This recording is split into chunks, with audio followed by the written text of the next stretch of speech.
Hoje a gente está aqui com o Dr. Rodrigo Holanda. Ele é médico neurologista e doutor em neurologia pela Universidade de São Paulo.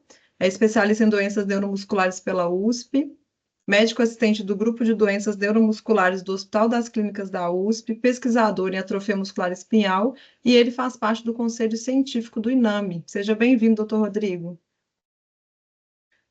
Olá, obrigado, Isabela. A gente também Olá a todos. Obrigado pelo convite, Isabela, Edmond. está aqui com o Edmond, que é o diretor executivo do INAME, e eu sou a Isabela, gestora de projetos de pesquisa e dados. Sejam bem-vindos e bem-vindas. Eu passo agora a palavra para o Ed, para a gente continuar a nossa conversa. Obrigado, Isa, doutor Rodrigo. Super legal te rever. Obrigado aqui por aceitar o nosso convite. Desde o início de 19, o INAME ele vem realizando um intenso trabalho de levantamento de informações sobre a população atual de pacientes com AME no Brasil. O Instituto conta hoje com mais de 1.300 pacientes cadastrados que responderam a uma extensa pesquisa. E o Dr. Rodrigo foi um dos pesquisadores responsáveis por analisar esses dados. E no final do ano passado, publicou um artigo acadêmico com base nas informações de 706 pacientes intitulado Um Cadastro Brasileiro Autorrelatado de Atrofia Muscular Espinhal, 5Q, Dados de História Natural, Características Genéticas e Cuidados Multidisciplinares. Posto isso, doutor Rodrigo, por favor, o que é um cadastro de pacientes autorrelatado? Então, Edmond, o nome parece meio complexo, né? Um cadastro autorrelatado. Nada mais é do que um registro, né, de pacientes no qual a gente coleta dados clínicos, primeiro dados demográficos do paciente, nome, sexo, data de nascimento, né, idade, a família, quantos familiares tem, a região do país que ele mora, né? O Brasil é um país muito grande, a gente não tem muito noção da dimensão da AME no Brasil, a gente sempre teve um gap de informações em outras regiões, as nossas maiores informações sempre deram centradas aqui na região sudeste. E depois o paciente ele responde informações, a gente pega dados sobre informações clínicas do paciente, sobre quando ele se manifestou, foi feito o diagnóstico, como foi feito o diagnóstico, por quem foi feito, se foi um neurologista, se foi um pediatra, se foi um geneticista, e depois a gente pega dados sobre a evolução da doença, os marcos motores que foram adquiridos ou foram perdidos ao longo dos anos, e aí complicações, cirurgias ortopédicas, escoliose, e aí a parte de reabilitação, o que é que o paciente tem acesso, equipe multidisciplinar, físio, fono, TO, se usa hortas e, por fim, se tem acesso a alguma terapia, desde quanto trata, as melhoras que vem acontecendo. Então, todos esses dados que são de dado, né, bastante informação sobre a história do paciente, desde o início da doença até o quadro atual, que geralmente são informações médicas, né? Mas pelas dificuldades que nós temos no Brasil de ter prontuários unificados, de ter registros médicos unificados, a gente tem dificuldade de fazer esses registros através do médico, de ser um repórter médico. Então, nesse estudo, nós resolvemos fazer um cadastro autorreportado, no qual o próprio paciente vai ser aquela pessoa que vai nos dar as informações necessárias para completar o registro. Claro que há uma desvantagem aí de o paciente, às vezes, não ter completo conhecimento sobre o dado clínico, né? Pode ter algum viés na informação, mas é algo bastante factível que foi feito já com outras doenças, com outras patologias raras, e tem funcionado muito bem, e para a gente funcionou muito bem. A gente transformou aquele número com o nome jogado no cadastro, a gente transformou aquele número num dado real, numa dimensão grande que pode ser utilizada para diversos fins, né? E, doutor, qual que é a importância desse cadastro, registro de pacientes com AME na prática clínica e na pesquisa científica aqui no nosso país? Então, sempre que, quando a gente pensa em doença rara, como a atrofia muscular genial, sempre que surge algum tratamento, surge algum medicamento, surge alguma pesquisa de interesse para a doença, é de extrema importância uma indústria farmacêutica ou um pesquisador que está desenvolvendo uma nova tecnologia, ele vai atrás dos pacientes daquela doença, sabendo onde tem paciente, onde tem mais paciente, os tipos de paciente que pode encontrar. Então, o principal objetivo desse cadastro, além da gente ter uma noção, claro, da dimensão da doença no nosso país, do número de pacientes afetados, de como eles estão hoje, se eles estão tendo bom acesso às políticas públicas de saúde e de medicamentos, para o desenvolvimento de novas pesquisas e para trazer ensaios clínicos para o Brasil, esse cadastro é essencial, pois ele permite dar visibilidade ao nosso país como sendo um país que tem uma base bem consolidada e bem registrada de diversos pacientes com atrofia muscular espinhal. Apesar da gente hoje nós termos diversas medicações, inclusive disponíveis no SUS, a AME é uma das doenças que continua mais sendo estudadas e continuam tendo pesquisas clínicas em diversas áreas, desde outras terapias medicamentosas até outros tipos de tecnologia para ajudar na reabilitação e no manejo desses pacientes. Nossa, é muito interessante isso que você falou, doutor Rodrigo. Eu queria te perguntar, dentre todas essas informações que você citou, quais eram as maiores lacunas de informação sobre AME antes do cadastro? Eu acho que o primeiro ponto, a lacuna maior era entender melhor como era a prevalência da AME nas outras regiões do nosso país. Então, como eu falei, a gente conhecia muito bem o número de pacientes com AME, os tipos de AME, a demografia da AME na região sul e sudeste, e a gente sabia muito pouco sobre as regiões do Brasil. Era tentar uniformizar e melhorar o conhecimento sobre a AME de maneira geral, a prevalência no Brasil como um todo, né? E aí depois a gente tinha lacunas, pois a gente não sabia como era o atraso diagnóstico da AME no Brasil. A gente sempre soube, sempre comentou que a AME sofria de um atraso diagnóstico muito grande, especialmente nas formas mais tardias, mas também no tipo 1, que é o tipo mais grave, que é o tipo mais urgente, que requer um tratamento mais imediato. Mesmo o tipo 1 tinha um atraso diagnóstico muito grande, só que a gente não sabia exatamente. O colega falava, eu recebo aqui paciente com tipo 1 com 6 meses de idade, com 8 meses de idade, que eu vou dar o diagnóstico, mas a gente não tinha um dado real. E com esse estudo a gente pôde dimensionar muito bem qual era o tamanho desse atraso que nossa população de pacientes sofria, no atraso no diagnóstico, no atraso de acesso às terapias modificadoras de doença, porque tudo isso, ao final, vai impactar gravemente na doença, né? No desfecho da doença, na gravidade da doença.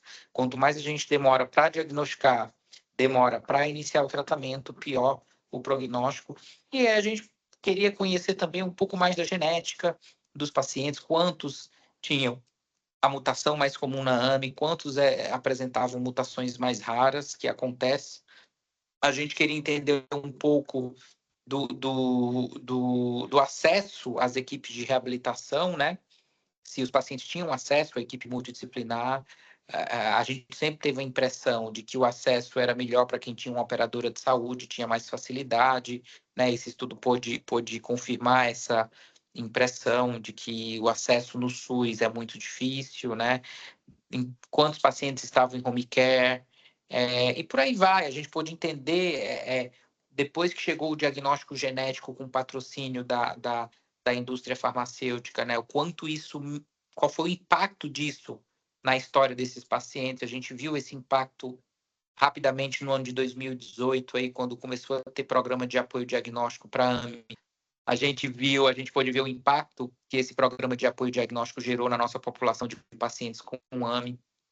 Como o programa de apoio diagnóstico pôde reduzir o tempo de espera para um diagnóstico e o tempo para iniciar uma terapia. E, por fim, a gente quer entender um pouco esse dado do estudo já está desatualizado, porque foram dados coletados até 2022, então já está desatualizado. A gente agora vai entrar numa nova fase para tentar atualizar esses dados. Não, excelente. E quais que são os critérios clínicos usados para a inclusão dos pacientes nesse cadastro? O critério clínico básico é ter AME 5Q. É ter amiotrofia espinhal ligada ao cromossomo 5, né, por mutações no gene SMN1. Independente se o paciente é tipo 1, tipo 2, tipo 3, se ele está ou não está em tratamento, se ele usa ou não usa tráqueo, não existe nenhum critério de exclusão, o paciente basta ter o diagnóstico clínico e a confirmação genética, que é um AME5Q, então ele tem que submeter o exame genético para a gente ver e confirmar realmente que é um AME5Q, e ter ou paciente ou um cuidador apto a responder o questionário. Tá ótimo, Ed, passo para você. Doutor, quais foram os principais achados no artigo publicado em 2024 a partir dos dados do cadastro? E o que mais chamou a atenção da equipe? Um dos pontos, né, voltando a falar aí das lacunas que nós tínhamos, nós conseguimos preencher com esse estudo inicial. Nós percebemos que havia ainda um atraso diagnóstico muito grande, inclusive para AME tipo 1, a média de diagnóstico, mesmo de 2018 para cá, era de 6 meses de idade. Se a gente pensar hoje, algumas das terapias disponíveis do SUS, elas restringem o tratamento para o paciente até 6 meses de idade, né? Para o tipo 1, e a gente viu que a média de diagnóstico era por volta de 6 meses de idade, ou às vezes até mais tardio. E quando a gente ia para o tipo 3, essa média de diagnóstico ia para mais de 3 anos de idade, 4 anos, 5 anos, uma média de idade bem tardia. Então, a gente tinha um atraso diagnóstico muito grande, que a gente pôde ver com o estudo, um achado interessante, foi o impacto realmente da sobrevida desses pacientes, da menor necessidade do uso de ventilação mecânica de 2018 para cá, com o advento das terapias, com o advento de um diagnóstico mais precoce. E a gente pôde ver também, inclusive no tipo 3, que é uma população um pouco negligenciada, né, a taxa de perda de marcha nesses pacientes, que a maioria deles vai perder marcha aí ao longo da vida. A gente pôde ver uma curva de sobrevida. Foi bem importante ver que esses pacientes eles têm também uma perda progressiva de funcionalidade, principalmente da marcha. Esse foi um achado importante do estudo. O outro achado do estudo que eu considero importante é a questão de mostrar que a genética da nossa população é muito parecida com o que foi reportado fora, né? 95% dos nossos pacientes têm a deleção em homozigose no gene SMN1. O que é essa deleção em homozigose? É a mutação, a deleção, a falta dos dois alelos, dos dois pares do gene SMN1. Todos os nossos genes estão em pares, né? Então, para ter AME, eu tenho que ter mutação nos dois pares, excessiva, e dá uma deleção, há uma mutação que deleta esse gene nos dois alelos, nos dois cromossomos 5, e 95% das vezes nós temos essa deleção. E isso reflete lá no programa de política pública da triagem neonatal, porque a triagem neonatal só consegue detectar esse tipo de paciente, que tem a deleção em homozigose no SMN1. Os outros 5%, que a gente não sabia no Brasil se era isso, se era uma taxa maior, que a gente fala que são deleção em heterozigose, esses pacientes escapam de serem pegos na triagem neonatal. Então, com esse estudo deu para a gente entender que a genética da nossa população também é muito similar ao reportado em estudos fora. E de que forma esses dados podem apoiar as novas pesquisas ou ensaios clínicos aqui em nosso país? Esses dados eles dão uma noção melhor, né, uma dimensão do número de pacientes com AME que tem no Brasil, do número de pacientes por tipo de AME. A gente já está vendo inversão, né? Os nossos colegas, os neurologistas mais antigos, eles falavam que costumavam acompanhar nos ambulatórios dele, na adolescência e na fase adulta, só paciente com AME tipo 2 e 3, porque os pacientes com AME tipo 1 morriam ou ficavam em home care. A gente já está vendo uma inversão. Esse estudo pode demonstrar uma dimensão maior do número de pacientes com AME do tipo 1, já que é a forma mais comum, né? E a gente, acho que a tendência é que com a atualização desse estudo a gente veja isso isso cada vez aumentar mais.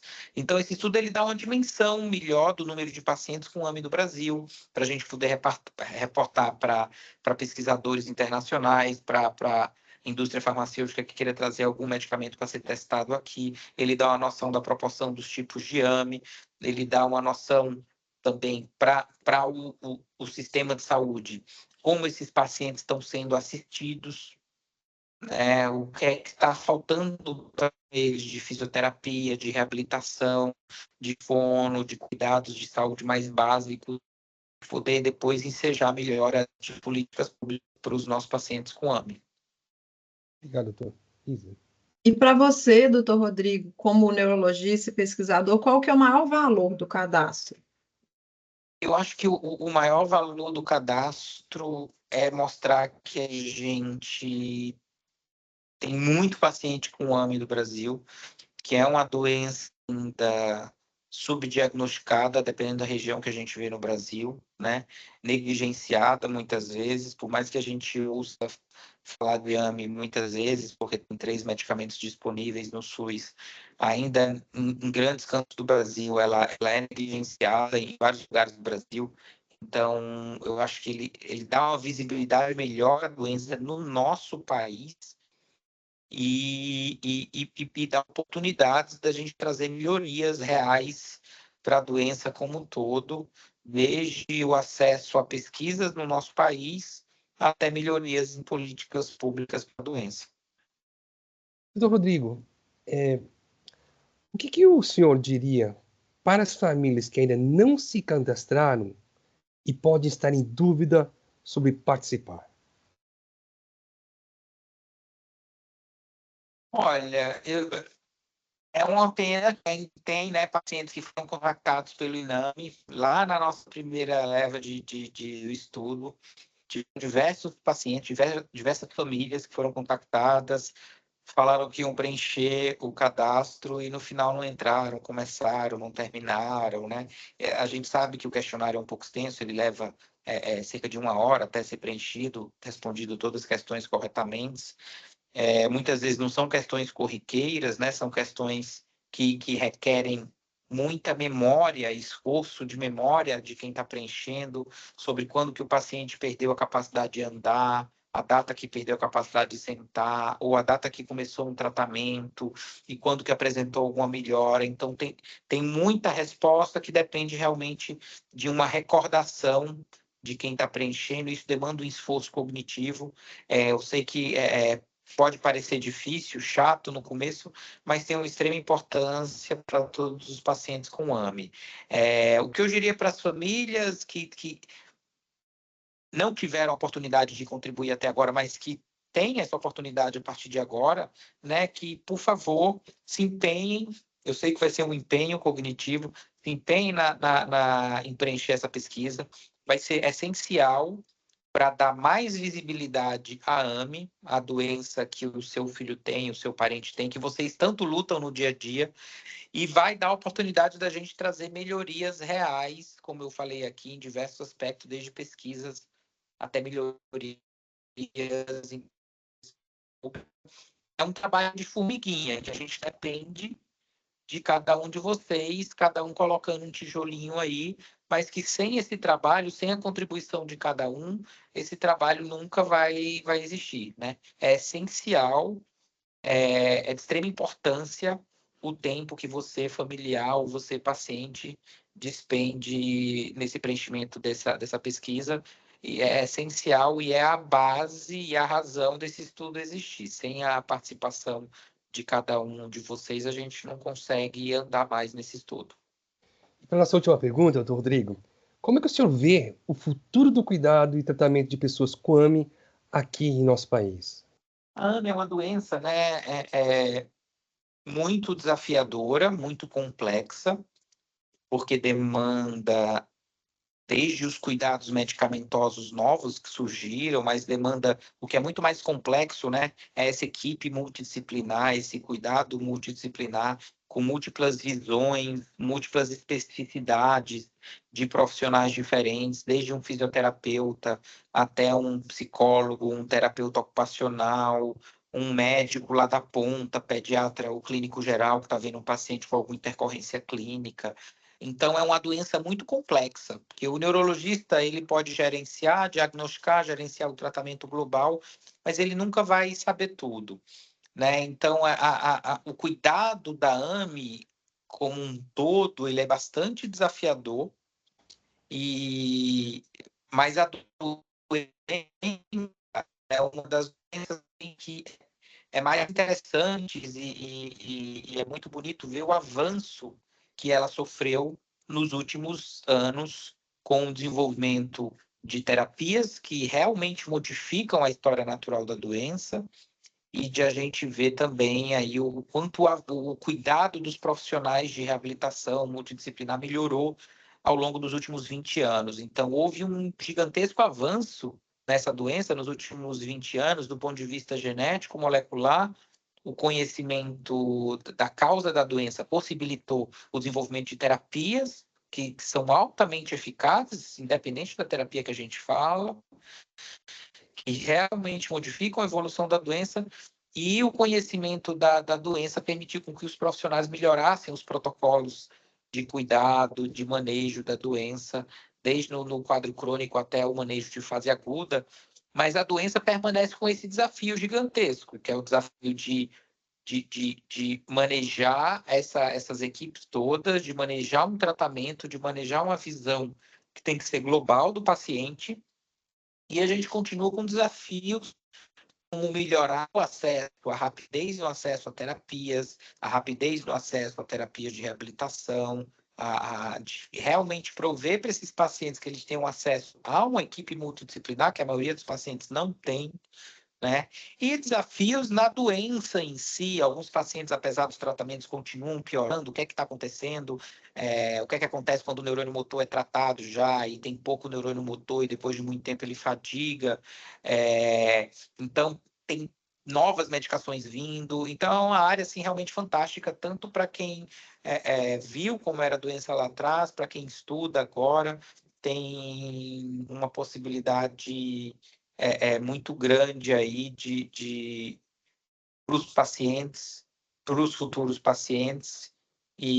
Claro, todo mundo faz parte dessa história, né? As famílias, os pacientes, o INAME sempre esteve presente em construir essa história da AME, que cada vez é uma história muito bonita, né? Não sei se eu me perdi muito na resposta aqui, Muito Edmond. legal, doutor Rodrigo. Muitíssimo obrigado, viu, doutor? E passa a bola agora para a Isa.